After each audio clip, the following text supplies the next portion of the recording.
የእግዚአብሔርን ታቦት ከዛ ያመጡ ዘንድ ሄዱ። የእግዚአብሔርን ታቦት በአዲስ ሰረገላ ላይ ጫኑ። በኮረብታው ላይ ከነበረው ከአሚናዳብ ቤት አመጡት። የአሚናዳብ ልጆችም ኦዛና አህዮ አዲሱን ሰረገላ ይነዱ ነበር።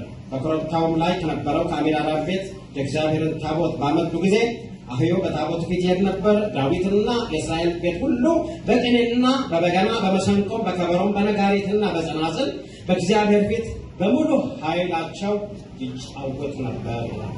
እግዚአብሔር አምላክ እናመሰግናለን። ጌታ ማደሪያ ይባረክ። ስለዚህ ሰዓት ከፍ ከፍ እናደርግሃለን። ጌታ ሆይ በቃል ብርሃን ወደ ልባችንና ቃልን አስተምር። ሐሳባችን ወደ ቃል ይሁን፣ ልባችን ለቃል ይዘጋጅ። ጌታ ሆይ የክፉ ኃይል የታሰረ ይሁን፣ ተገዳዳሪ ይወጋ፣ የበሽታ የሞት መንፈስ ይከልከል። እግዚአብሔር ሆይ አንተ ብቻ ተናገር፣ እንሰማሃለን። ክብር ላንተ ይሁን በጌታችን በመድኃኒታችን በኢየሱስ ክርስቶስ ስም አሜን። ከሰዓት አንጻር ቶሎ ቶሎ ስለምንናገር ባንንቀሳቀስ ደስ ይለኛል። ምክንያቱም ቃል መስማት አለብን። ይገርም እዚህ አንድ ጥያቄ ነው ነገራችሁ። የስብከቴ ርዕስ የእግዚአብሔር ክብር ውበታችንም ስኬታችንም ነው በሚል ነው የምናገረው። አንድ ጥያቄ ጠይቅ፣ ምንድነው እውነተኛ ውበትና እውነተኛ ስኬት ምንድነው ብሎ ብንጠየቅ ምን ልንመልስ እንችላለን? ሰዎች በዚህ ምድር ሲኖሩ ስኬት የሚሉት ውበት የሚሉት ነገር መከናወን የሚሉት ነገር ምንድነው? እንደ እግዚአብሔር ቃል አሁን በምንሰማው በምናየው በምንመለከታቸው ብዙ ነገሮች ደግሞ የዚህኛውን ትውልድ ትንሽ ሸበብ አድርገነዋል። እርግጥ ሰው ሀብታም ሲሆን ተሳካለት እንላለን። መኪና ሲኖረው ቆንጆ ነው ተሳካለት እንላለን። ዝና ሲኖረው ተሳካለት፣ ስልጣን ሲኖረው ተሳካለት እንላለን። በእግዚአብሔር ቃል ስኬትና ውበት ግን ይለያል። ባጭር ቃል ውበትና ስኬት ማለት የእግዚአብሔር ክብር በእናንተ ላይ ሲሆን ነው። የእግዚአብሔር ውበቱ ነው ስኬት። የእግዚአብሔር ክብሩ ነው ስኬቱ። የእግዚአብሔር ክብሩ ነው ውበቱ። ያለ እግዚአብሔር ክብር ውበት የለም። ያለ እግዚአብሔር ክብር ስኬት የለም። ስለዚህ እግዚአብሔር ክብር ውበትና ስኬት ከሆነ ደግሞ ይሄ ስኬትና ይሄ ውበት የሚያመጣው የእግዚአብሔር ክብር እንዴት ወደ እኛ ሊመጣ ይችላል? እንዴት ነው ክብሩ እኔ ጋር ሊኖር የሚችለው? በዚህ ዘመንስ አለ ወይ? ትልቅ ጥያቄ። እግዚአብሔር ክብር አለ ወይ? ሰዎች በራሳቸው ይወዱና ከእግዚአብሔር ክብር ውጭ የሆነው ሲንቀሳቀሱ በጉልበታቸው፣ በውበታቸው፣ በእውቀታቸው፣ በተለያየ ነገራቸው፣ በሀብትናቸው መመካት ሲጀምሩ ኖርማሊ ነገራቸው ያከናውናሉ እኮ ግን እየወረደ እየቀዘቀዘ እየዘቀጠ እንደሚመጣ ነው መጽሐፍ ቅዱሳችን ስናየው። ያለ እግዚአብሔር ክብር ስኬትም ውበትም የለም። ልንደልለውና ደግሞ በአማርኛ በአዲሱ ልንሸውደው አንችልም። እግዚአብሔርን እንዳለ አድርገን እግዚአብሔር ክብር እንዳለ አድርገን ማድረግ አንችልም። እግዚአብሔር እውነተኛ ስለሆነ ማለት ነው። ወገኖቼ ሆይ ቅድም ያነበብኩት ቦታ ንጉሡ ዳዊት ቀደም ባሉት ምዕራፎቹ በሳኦል ዘመን አልፈለግነውምና ሳኦል ያለ ክብር ነገሰና ያለ ክብር ተዋረደ። ያለ ክብር የነገሰ ነው። ከዚህ የተነሳ ሳኦል ሕይወትን እናውቃለን። ምን ያህል አስፈሪ አሟሟቱ ደግሞ ክፉ እንደነበረ። ወደ ዳዊት ስንመጣ ገና ንግሥናው ሲጀምር በሳኦል ዘመን አልፈለግነውምና የእግዚአብሔርን ታቦት እናምጣ ምን ይመስላችኋል ብሎ የእስራኤልን አእላፋት ሲያማክር መልካም ነው ብለው ተስማሙ። ምዕራፍ 6 ላይ ቁጥር 1 ጀምሮ 30,000 ሕዝብ በዚህ ጉባኤ ላይ ስንት ሆናለን? የአዲስ አበባ አብያተ ክርስቲያናት 30,000 ሕዝብ ታቦቱን ከአሚናዳብ ቤት ሊያመጡ ሲንቀሳቀሱ እንመለከታለን። ቀላል ቁጥር አይደለም። 30,000 ሕዝብ የእግዚአብሔር የተጠራበትን የኪዳኑን ታቦት ሊያመጡ ነው። እየዘለሉ እየጨፈሩ እንደ ዳዊት ራቆታቸውን ሆነው በእግዚአብሔር ፊት ነገራቸውን እየጣሉ በእነሱ አባባል ማለት ነው አባራም እያበነኑ እየተንከባለሉ ይጫወት ነው። 30,000 ከሩቅ ለሚያያቸው ምን አይነት አምልኮ፣ ምን አይነት የእግዚአብሔር መገኘት ነው ብሎ ግን ሊለው ይችላል። ሰው ሁሉ ይዘላል፣ ይጨፍራል፣ ይዘላል፣ ይጨፍራል፣ ይዘላል፣ ይጨፍራል። 30,000 ሕዝብ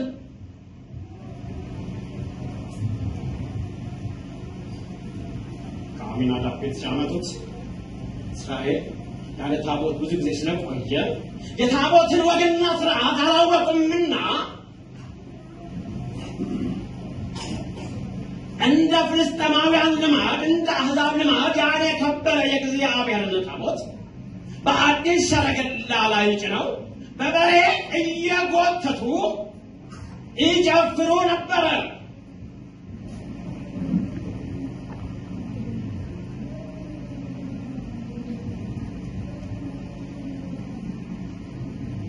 እየጎተቱ እያዋረዱም ክብሩን ይዛሉ ነበር። ክርስትና is personal። እሱ በቀደደው እሱ ባመጣው ነገር የእግዚአብሔር ፕሬዘንስ እኔ ሳልዘጋጅ የሌላ ነገር ብገባ እንኳን አደጋ አለው። በደንብ ስሙኝ። እስራኤላውያን በተከፈለ ቀይ ባህር በእምነታቸው እግዚአብሔር በከፈለው ቀይ ባህር በእነሱ እምነት በተከፈለው ነገር ግብፃውያን ሲገቡ ሰጠሙ።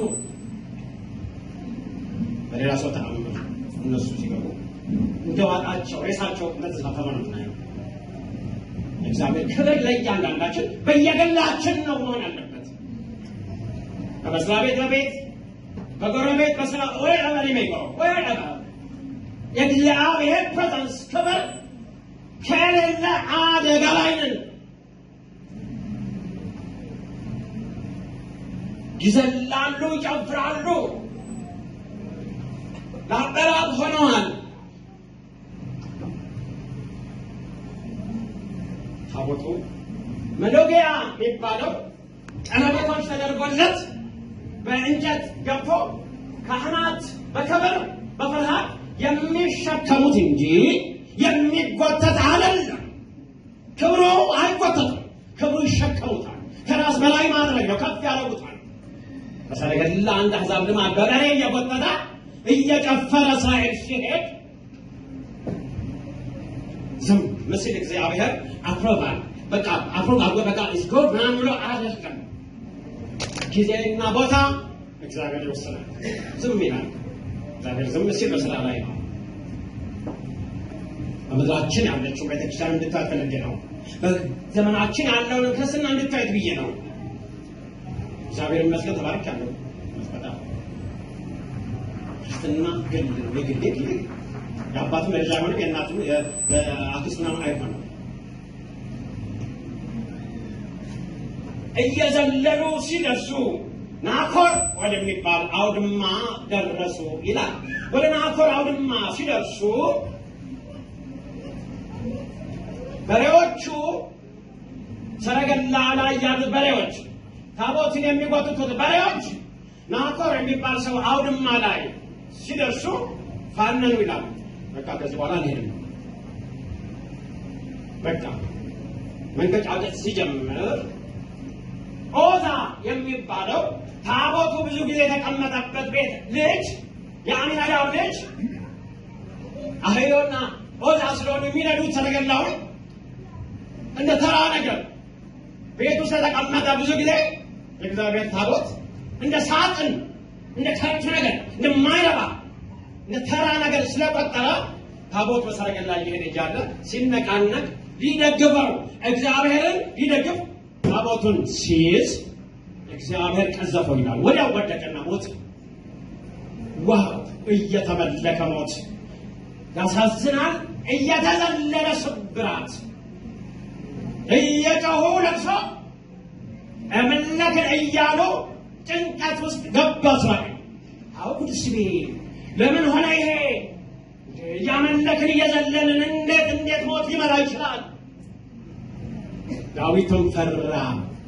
እንደ ሕጉ አልፈለግነውምና እግዚአብሔር በመካከላችን ስብራት አደረገ አለ። የስብራቱ ዋና ምክንያት እግዚአብሔር ታቦት እንደ ሕጉ አልፈለግነውም። ይሸከሙታል፣ ከፍ ያደርጉታል እንጂ ክብሩን አይጎቱትም። ዋው! የማንነኝ ወደ ቤት የሚወስድ በቃ ብሎ ፈራ። አስቀምጠ ሌላ ቦታ ላይ አልወስድም ማለት ወገኖቼ ሆይ የእግዚአብሔር ክብር ከሌለ ሞት ነው። የእግዚአብሔር ክብር ከሌለ ባርነት ነው። የእግዚአብሔር ክብር ከሌለ ስብራት ነው።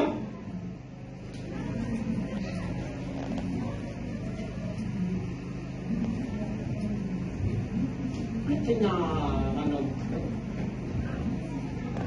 ዜና ምዕራፍ 7 ቁጥር 1 እኮ በምታዩበት ጊዜ አንደኛ ዜና ምዕራፍ 7 ቁጥር 1 በምታዩበት ጊዜ እኮ ሰለሞን ቤተ መቅደሱን ሰርቶ ከዳዊት ከተማ የአባቱን ታቦት ሲያመጣ ሲያስቀምጠው የእግዚአብሔር ክብር የእግዚአብሔር ቤተ መቅደስ ሸፈነውና ካህናት ሊያገለግሉ መግባት አልቻሉም። ክብሩ ሲመጣ የሰው ስርዓት ይቆማል። ክብሩ ሲመጣ አገልግሎት ተውኛ ይቆማል። እግዚአብሔር ሁሉ ስለሚቆጣጠር እግዚአብሔር ሁሉ በሁሉ ስለሚሆን የሰው ነገር የሥጋ ነገር ስፍራ አያገኝም። ክብሩ ሲኖር እዛ ቦታ ግን ይዘላል፣ ይጨፍራል ነው። ተጨፈረ ክብር አለ አይደለም። ስለዚህ አለ አይደለም። እዚያ ሸብሽቤ እኮ እንደሙሉ እኮ እግዚአብሔር ያውቃል። ክርስትና ይገን ነው ወገኖች ሆይ። ክብሩ ሲጠፋ ስብራት እንዳልኩት ሁሉ ክብሩ ሲኖር ደግሞ የእግዚአብሔር ክብር ከአንቺ ጋር ሲሆን አሸናፊ ትሆናለህ። ሃሌሉያ! ማንም ሊገዳደር አይችልም። የትም ስትሄድ የእግዚአብሔር ክብር ስለሚቀድም በገዳዮችና በአሳዳጆች ፊት በሚጠሉህና ሊያዋርዱ በተሰበሰቡት ፊት እግዚአብሔር የበላይ አድርጎ ዶሚናንት አድርጎ ኢንፍሉዌንሻል አድርጎ እግዚአብሔር ያንቀሳቅሳል። እግዚአብሔር ወጣ አጥፈታ ያደርጋቸው እያዩ ከነሱ በላይ የበላይ ያደርጋል። አሜን አሜን አሜን። ስለዚህ ጥያቄ መሆን ያለበት እግዚአብሔር ክብር በእኔ አለ ወይ ነው? ዝም ብዬ ነው የሚመላለሰው ያለሁት?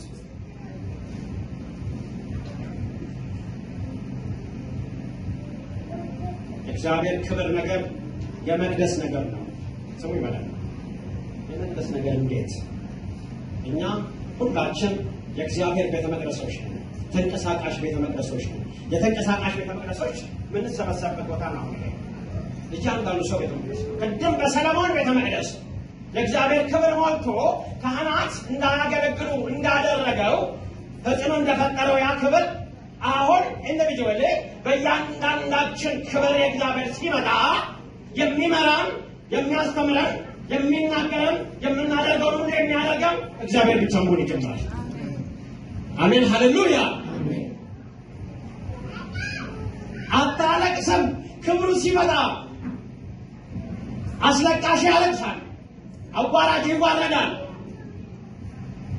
መዝሙር 114 ቁጥር 1 ይላል እስራኤል ከግብፅ የያዕቆብን ቤት ከእንግዳ ሕዝብ በወጣ ጊዜ ይላል በወጣ ጊዜ when Israel went out of Egypt and from people of same language ቃላቸው በማይታወቅ ሰዎች መካከል ከነሱ ገለል ሲሉ ይላል ልክ ከግብፅ ሲወጡ አውቶማቲካሊ የሆነው ነገር ይሁዳ መቅደስ ሆነ፣ እስራኤል ግዛት ሆነ ይላል። በግብፅ መቅደስ የለም። በድብልቅ ቦታ የእግዚአብሔር መቅደስ የለም። መቅደስነት ሲወጡ መቅደስነት ከርኩሰት ሲለዩ ልክ ከግብፅ ሲወጡ በሙሴ መሪነት እግዚአብሔር ይሁዳን መቅደስ አደረገና እስራኤልን ግዛት አደረገ። መቅደስነቱ ውበቱ፣ ግዛቱ፣ አሸናፊነቱ እየወረሰ ነው። ምክንያቱም እግዚአብሔር በእነሱ ላይ መታየት ጀመረ። በሚታይ ቪዚብል በሆነ ነገር ነው እግዚአብሔር የሚታየው ወገኖች ሆይ። ቅድም በሰለሞን ቤተ መቅደስ እኮ እሳት ሲወርድ ህዝቡ ሁሉ ነው የሚለው አዩትና ተደፉ፣ ሰገዱ። መልካም ነው፣ ቸር ነው፣ ምሕረቱ ለዘላለም ነው ብለው አመሰገኑ ይላል። የእግዚአብሔር ክብር የተደበቀ አይደለም። የእግዚአብሔር ክብር ይታያል። ሐዋርያትም እኮ ያየነውን የሰማነውን በእጃችን የዳሰስነውን እናወራላችኋለን ነው። ክርስትና በሚታይ ነገር እግዚአብሔር መደምደሚያ ሲያደርግ ነው። ታሪክ አይደለም። እስራኤል ከግብፅ ሳይወጣ ጦብ እያሰሯቸው ይወግሯቸው ነበር። አንተ ለምንድን ነው የማታነሳው? በዱላ። አንተ ለምንድን ነው የማትሰራው? በበትር። መግደል ይችሉ ነበር፣ ማሰቃየት ይችሉ ነበር። በግብፅ እያለ እስራኤል ተሰቃይተዋል፣ ጮኸዋል። እግዚአብሔር እኮ ጩኸታቸውን ሰምቼ ላድናቸው ወረድኩ ነው ያለው። ጮኸዋል፣ እስከ ሰማይ የሚደርስ ጩኸት። ማንም ታዳጊ የለም፣ እንደፈለጉ ይመቷቸዋል። ከግብፅ ግን ሲወጡ መቅደስ ሲሆኑ ባህር አየች፣ ሸሸች።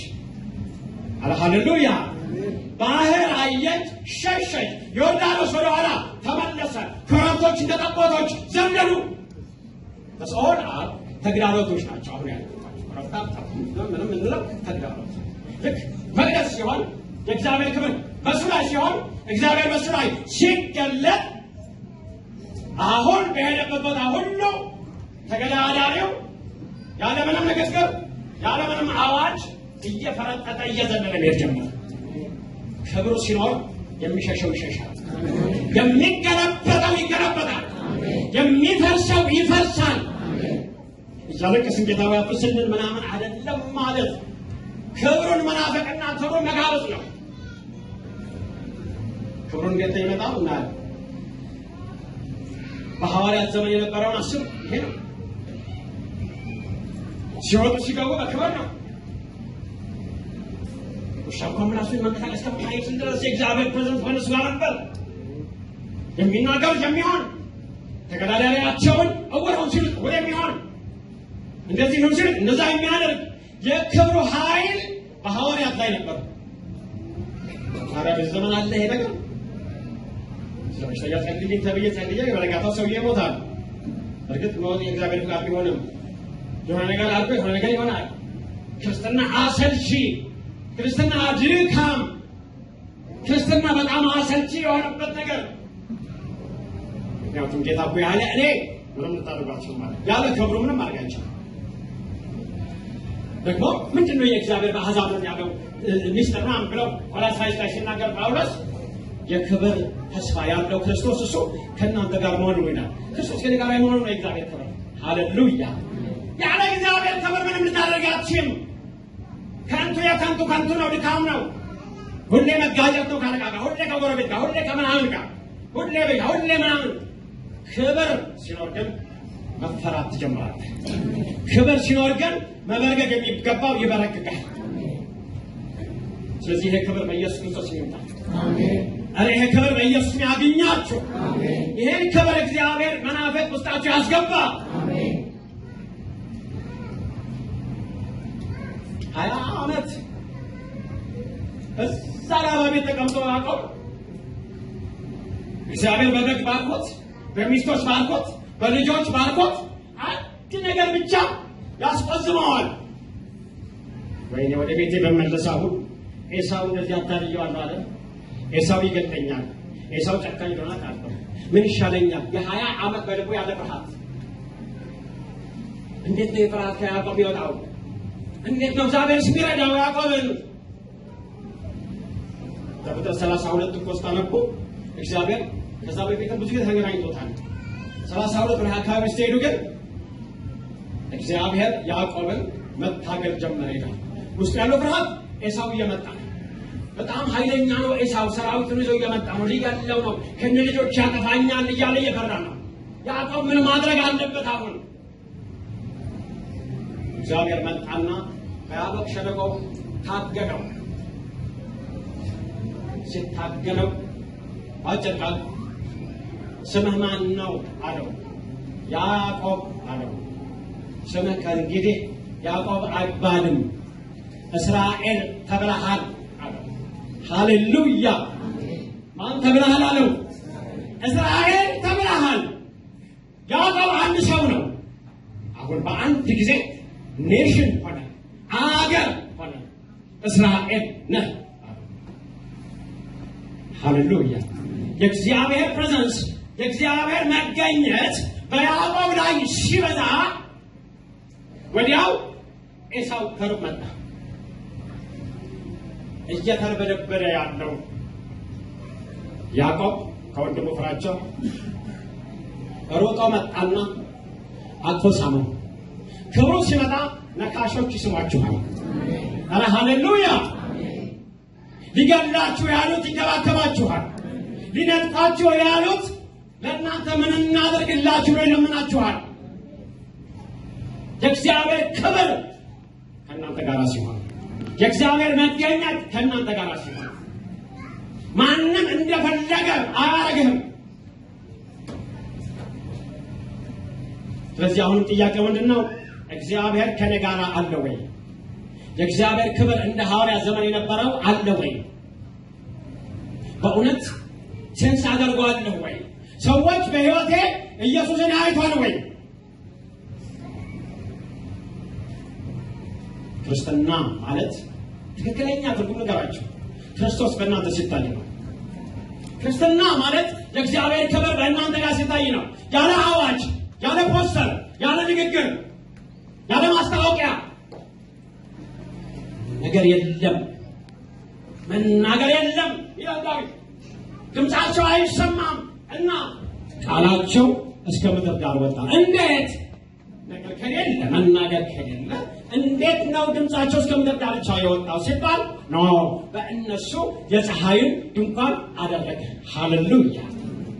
በውስጣቸው የፀሐይን ድንኳን አደረገ። እርሱም እንደ አርበኛ ለመሮጥ ደስ ይለዋል፣ እንደ ሙሽራ ከእልፍኙ ይወጣል ይላል። ነገር የለም፣ መናገር የለም፣ ማስታወቂያ ምናምን ፓስተር ቆሜ ማስታወቂያ አገልጋይ ቆሜ ምናምን የለም። ክብሩ ራሱ ይናገራል። ኧረ ሃሌሉያ! ሽቶ ተቀብቶ የመጣ ሰው፣ ዲዮድራንት ተቀብቶ የመጣ ሰው በሄደበት መንገድ ሁሉ አሸታቸውም እንዴ? እስኪ አሽቱኝ፣ እስኪ አሪፍ ሽቶ ተቀብቻለሁ እንዴ? አሸተም እንዴ? ምርጥ እኮ ነው፣ በዚህ ብር ነው የገዛሁት ምናምን እያለ መሄድ አይገባውም። ከተቀባ ይሸታል። ንግግር አያስፈልግም። ከተቀባ ምን ያደርጋል? ይሸታል። ስለዚህ ሁለተኛ ቆሮንቶስ ምዕራፍ 2 ቁጥር 14 ላይ ምን ይላል? ሁሌ ጊዜ በክርስቶስ ድል በመንሳቱ ለሚያኖረን በእኛም በስፍራ ሁሉ የእውቀቱን ሽታ ለሚገልጥ አምላክ ምስጋና ይሁን። በሚሞቱትና በሚጠፉት ዘንድ የክርስቶስ መዓዛ ነንና፣ ለእነዚህ ለሞት የሚሆን የሞት ሽታ፣ ለነዛ የሕይወት የሚሆን የሕይወት ሽታ። ለዚህ ነገር የሚበቃ ማን ነው ይላል ጳውሎስ። ማን ነው የሚበቃው? የክርስቶስ መዓዛ መሆን የሚፈልግ ማን ነው? ክብሩን ተሸክሞ በየሄደበት መዓዛው የሚሸተትለት ማን ነው?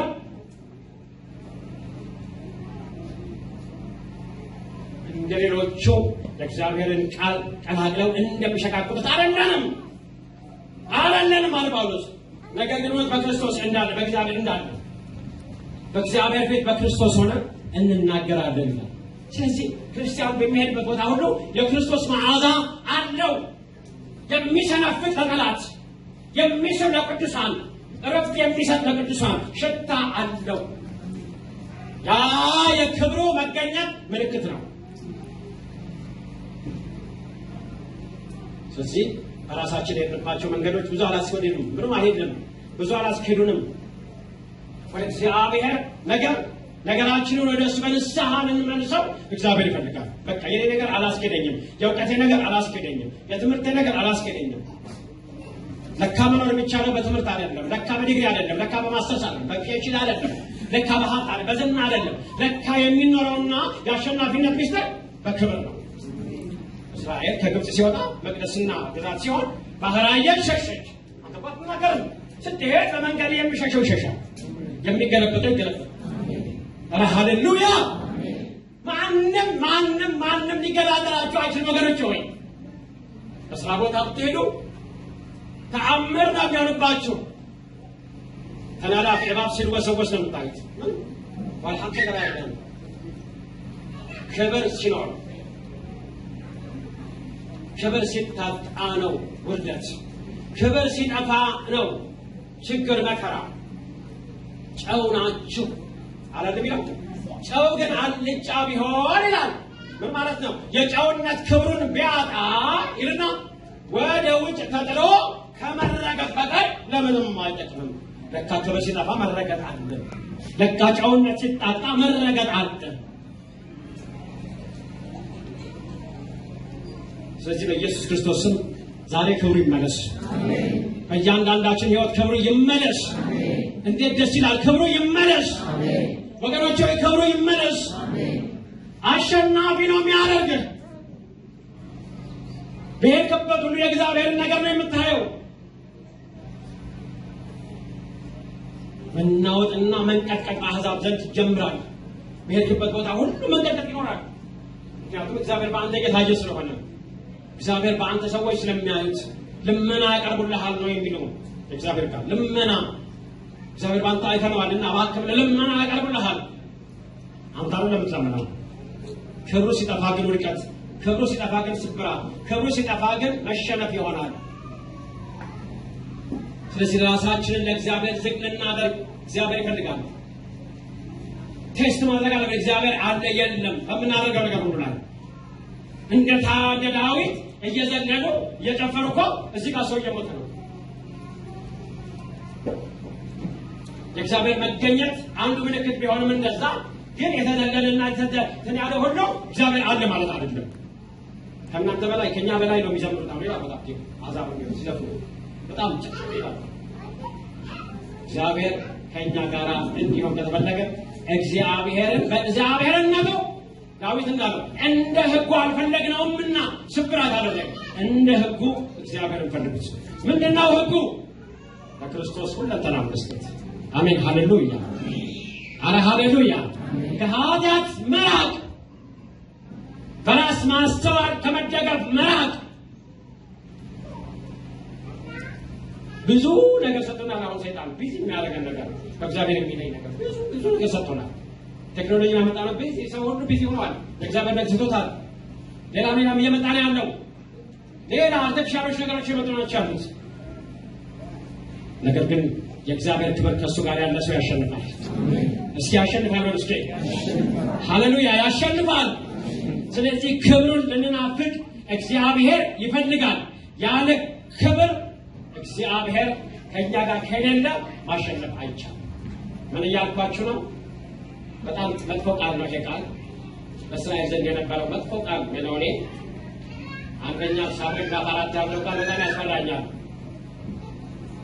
ኢካቦድ ያሉት ኢካቦድ የፊንሐስ ሚስቶች ታቦቱ ተማረከችና ወይኔ ክብሩ ሸሸ ከእስራኤል ሸሸ ብላ ኢካቦድ አለችው ኢካቦድ ማለት የእግዚአብሔር ክብር ሸሸ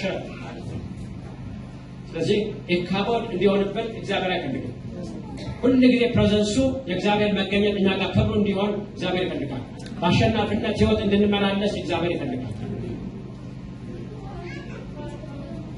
ጌታ ይባርክ ስለዚህ ውበታችን ማን ነው ውበታችን ማን ነው ሁላችሁ ነገር ውበታችን ማን ነው የክርስቶስ የእግዚአብሔር ምን ክብር የእግዚአብሔር ክብር ነው ውበታችን ማን ነው የእግዚአብሔር ክብር ስኬታችን ማን ነው የእግዚአብሔር ክብር የማሸነፋችን ምስጢር ማን ነው የእግዚአብሔር ክብር ሞገሳችን ማን ነው የእግዚአብሔር ክብር ያለ እግዚአብሔር ክብር ይሄ ነው ስለዚህ ይሄ ክብር በኢየሱስ ክርስቶስ ያገኛችሁ አሜን በሚታይ ነው ወገኖች ሆይ ክብር አለ ማለት በሚታይ እሳቱ ሲወርድ እንዳዩት ክብሩን በሰለሞን ቤተ መቅደስ አዛወን ካዩት እሳቱን አሁንም ባለችው ቤተክርስቲያን በእያንዳንዳችን በሄድንበት ቦታ ሁሉ በምልክት እግዚአብሔር ነገሮች ያጸናል ተአምር ያደርጋል። በእናንተ በእኔ ሕይወት እግዚአብሔር ይታያል።